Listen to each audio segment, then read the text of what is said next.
Why do some brands consistently enjoy more demand than they can meet and others seem to struggle for attention? If there is no demand for your work, you don't actually have a business. And this is the big purpose of marketing generally, right? It's not to communicate about the details, the information about your work. The big purpose of marketing is to create demand, and the demand for our work that we create also informs how we structure our offers and our businesses in order to manage and meet that demand.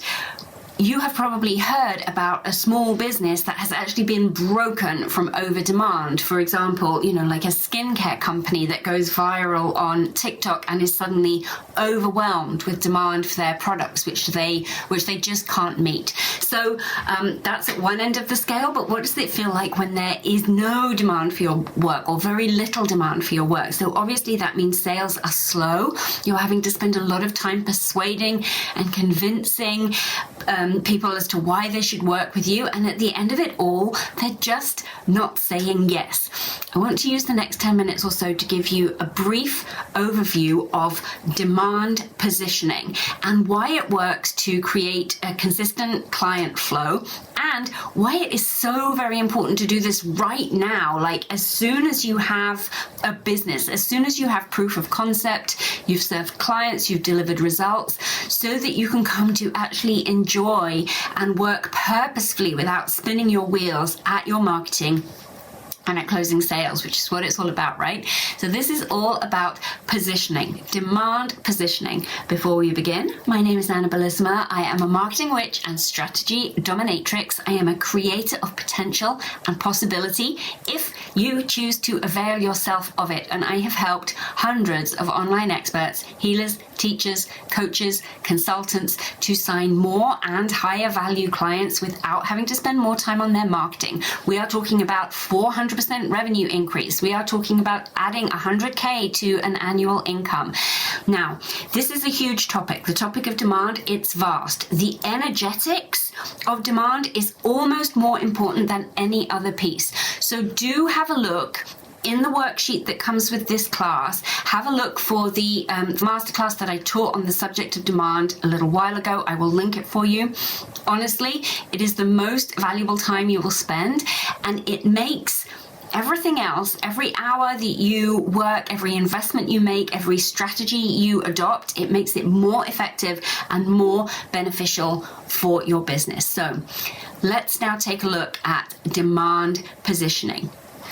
If you did not have a background in marketing, logic would tell you that unless there are people, if you don't see people clamoring at the door to work with you, then there is low to no demand, right? Your brain would report that as a logical conclusion based on the reality it sees.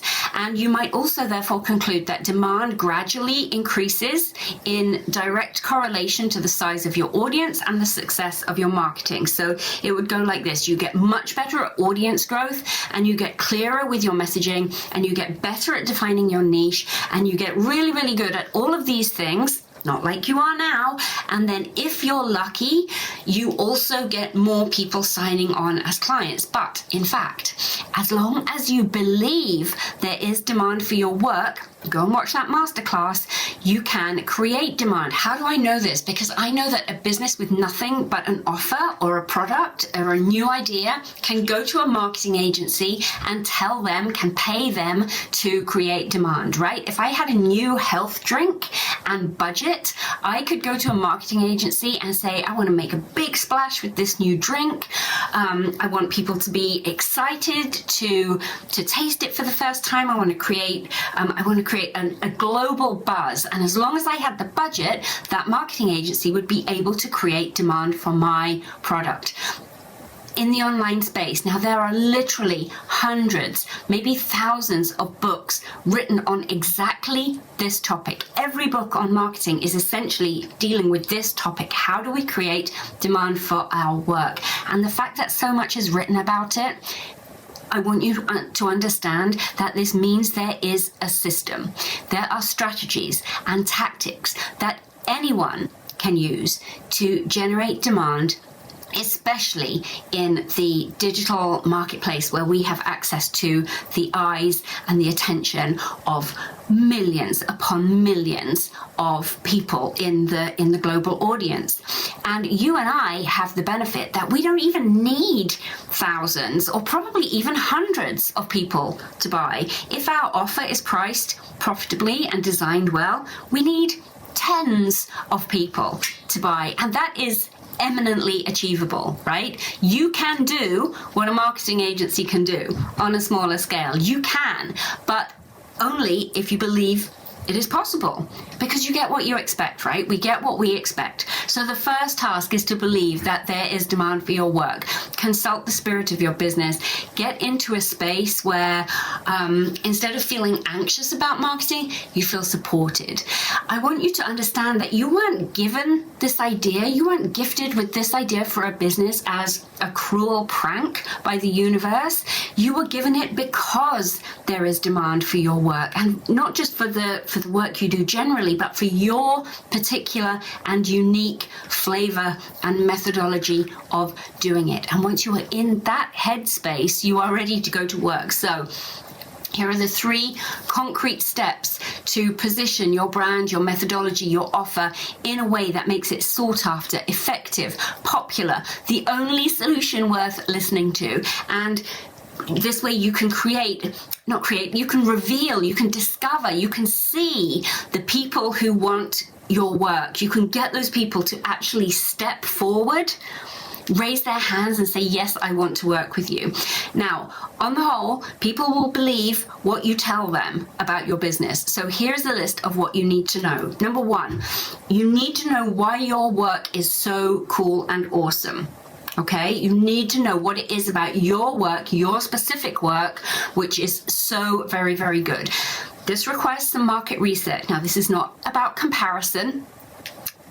If you get upset looking at what other people in your industry are doing, it is time to put on your big girl underwear and get down to some strategic problem solving. This is about understanding the landscape that you're operating in and seeing what other people say about their work. See where there are gaps. You don't have to be in a category of one. Don't try to be in a category of one, but you do need to be able to say why your solution is better than this one or that one. You need to know what sets you apart. What is specifically the thing that makes yours a better solution? What is it about your experience, your expertise, the results you get, the innovation you bring forth, the methodology that's unique? What little piece is so uniquely you that it makes your solution just such a perfect fit for your audience? Now, in business, we call this your value proposition. What is unique about your work and why this uniqueness actually makes your solution, your work, better for your audience than other options they may have seen or considered. Okay? Why your work is so cool and awesome, also known as your value proposition. Okay, the second thing you need to do, and there's some overlap here, guys, but the second thing you need to do is you need to check in with your audience.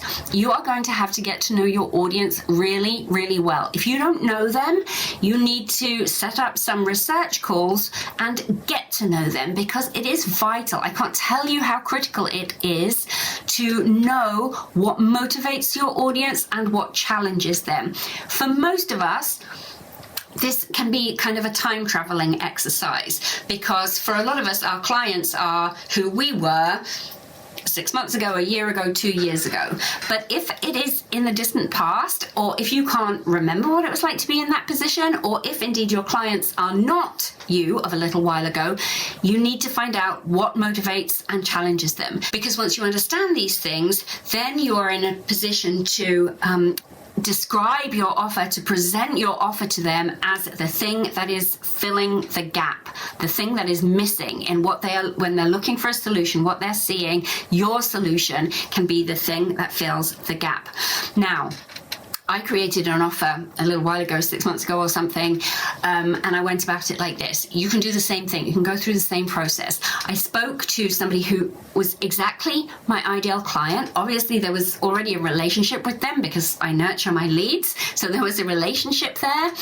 There was some considerable goodwill between us. And so I asked her 2 questions. And if you've worked with me, you'll recognize these questions from the offer audit.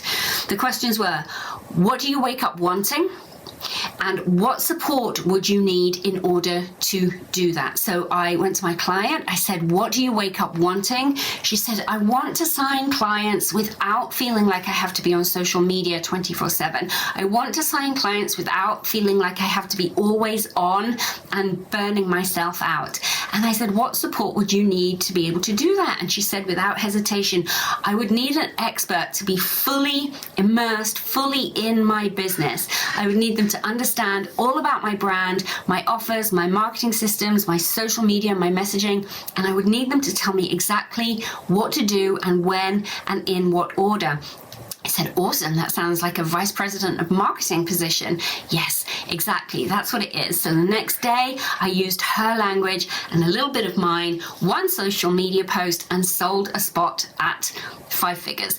That doesn't happen in isolation, okay? Of course, I am always doing work to create demand for my work and nurturing relationships with my audience, but I am always listening to my audience, several calls a week, just listening and hearing what is going on with people and what people are concerned about, what people are trying to achieve, and what is challenging them in getting there.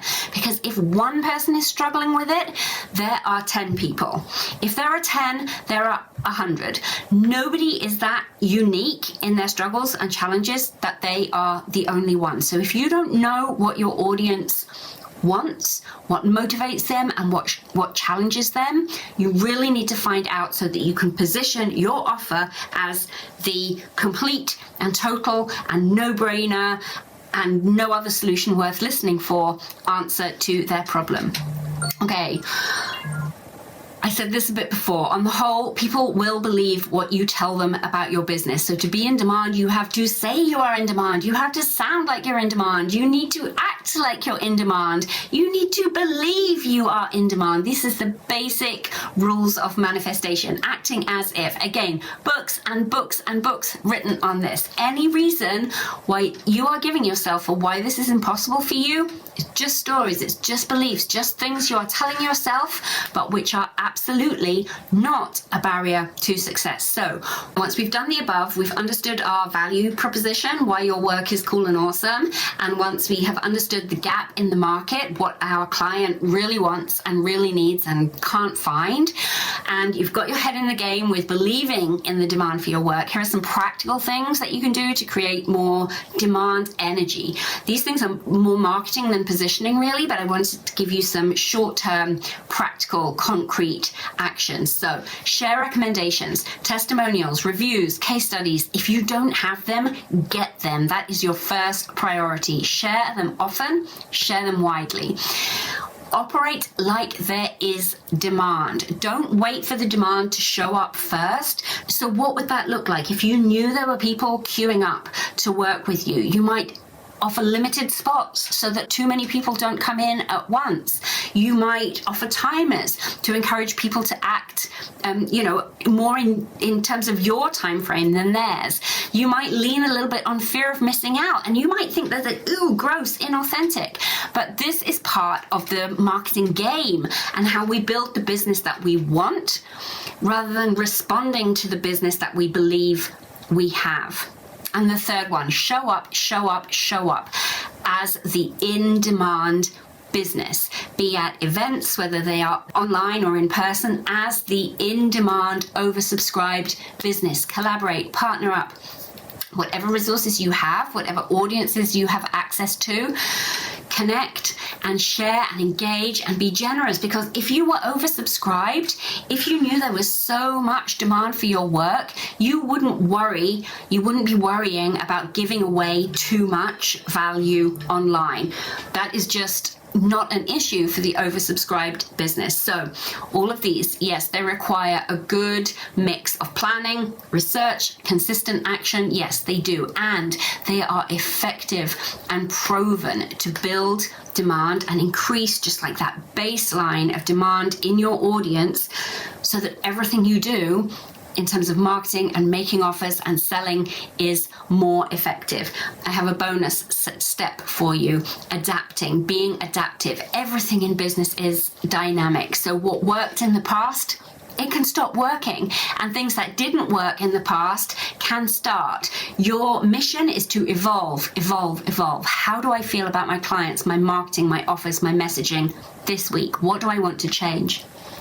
Okay, so our 3 key takeaways: know why your work is so cool, your value proposition, know what your client needs, and position your offer, your service to fill that gap, and act as if, build as if, show up as if, move through the world as if, do your marketing as if. There is so much demand for your work. Wow, as you can tell, I am fairly excited and animated by this topic, because if you believe there is no demand for your work, it just makes everything really difficult. So learning how to manage this and control it and manipulate it is super important. It's one of the 3 things I teach in the demand system: emotional messaging. If you haven't watched that class, go and watch it now. It is linked in your worksheet. Demand positioning, which we've spoken about today, and the Goldilocks marketing ecosystem, which does the heavy lifting for you in terms of creating a ready to buy audience. Now, if you already know you want more inbound leads, more people reaching out to work with you, that's what this is all about. When there's demand for your work, that's when you're getting inbound leads, people popping into your DMs, your emails, asking to work with you. If you are ready to be in demand like that, and also to hold that and manage it, this is your invitation to message me. Hop onto Facebook right now, or in your email, send me a quick note so that we can talk about where the current gaps are in this system, and where you are leaving money on the table, and how we would apply the demand system so that you can sign more clients this month than ever before. Thank you so much for watching. There is so much demand for your work, and I will see you next time.